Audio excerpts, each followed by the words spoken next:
હાલો મિત્રો, સ્વાગત છે તમારું મારા કિચન એ કુક માસ્ટરમાં। તો મિત્રો, આજે આપણે બનાવવાનો છે શક્કરિયાનો શીરો।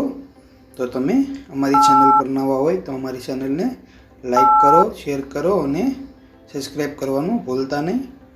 તો આપણે અહીંયા 300 ગ્રામ જેટલા મેં શક્કરિયા લીધેલા છે અને આ રીતના આપણે નાના શક્કરિયા લેવાના, જેથી કરીને તેમાં રેસા એકદમ ઓછા જ હોય છે। તો આપણે કોઈ પણ એક વાસણમાં પાણી લઈ અને આ રીતની આપણે જારીમાં આપણે વરાળથી બાફી લેવાના છે શક્કરિયાને। તો આપણે આ જ રીતના બધા જ શક્કરિયાને આપણે આ રીતની જારીમાં મૂકી દઈશું। ત્યારબાદ ઉપર આપણે તેને ડીશ વડે ઢાંકી અને 8 થી 10 મિનિટ સુધી આપણે થવા દેવાનું છે। ત્યારબાદ આ રીતના તમે ચાકુ વડે જોઈ શકો છો।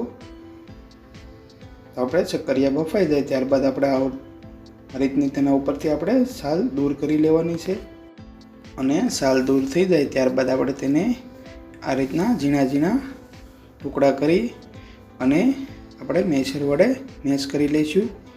આ રીતના ઝીણા ટુકડા કરવાથી તેમાંથી રેસાનો ભાગ વધારે દૂર થઈ જાય છે।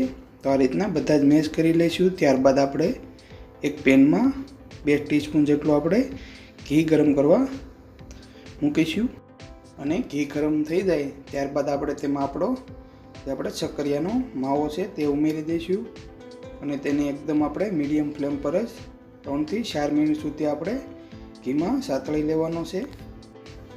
તો એકદમ મીડિયમ ગેસની ફ્લેમ પર જ આપણે સાતળવાનો છે। આ રીતનો 3 થી 4 મિનિટ બાદ આપણે માવામાંથી ઘી છૂટું પડવા લાગશે।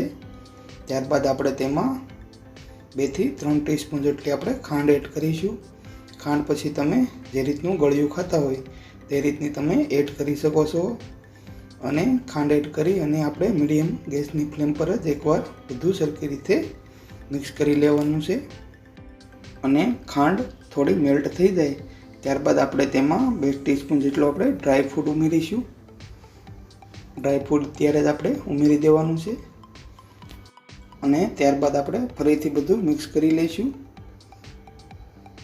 તો આ જ રીતના તમે શક્કરિયાની ખીર પણ બનાવી શકો છો અને ત્યારબાદ હવે આપણે તેમાં 1 કપ જેટલું ગરમ જેવું દૂધ એડ કરવાનું છે। થોડું ગરમ હોવું જોઈએ અને ત્યારબાદ આપણે તેને ફરીથી 3 થી 4 મિનિટ સુધી આપણે કૂક કરવાનું છે। તો આપણે અહીંયા ગેસની ફ્લેમને એકદમ મીડિયમ જ રાખીશું અને આ રીતનું કન્ટિન્યુ આપણે હલાવતા જ રહેવાનું છે। 4 થી 5 મિનિટ જેવો સમય લાગશે ત્યારબાદ આપણો શીરો એકદમ થીક થઈ જાય છે। તો આ રીતના આપણે હલાવતા જવાનું છે। તમે જોઈ શકો છો કે આપણો શીરો થોડો થીક થઈ ગયો છે। ત્યારબાદ આપણે તેમાં થોડો એલચી પાવડર એડ કરવાનો છે અને આપણે ફરીથી બધું એકવાર મિક્સ કરી લઈશું। તો આ રીતનું મિક્સ થઈ જાય ત્યારબાદ હવે આપણે તેને આ રીતના હલાવતા જ રહેવાનું છે। તો તમે જોઈ શકો છો કે આપણો શીરો અહીંયા હવે થોડો ઘાટો થઈ ગયો છે। તો હવે આપણે અહીંયા ગેસની ફ્લેમ બંધ કરી દઈશું અને તેને એક પ્લેટમાં આપણે સર્વ કરી લઈશું। તો આપણે આ રીતની એક પ્લેટમાં સર્વ કરી લઈશું।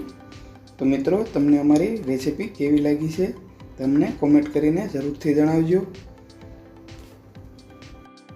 અને જો મિત્રો તમને અમારી રેસીપીના વિડીયો ગમતા હોય તો અમારી ચેનલને લાઈક કરજો, શેર કરજો અને સબસ્ક્રાઈબ કરવાનું ભૂલતા નહીં।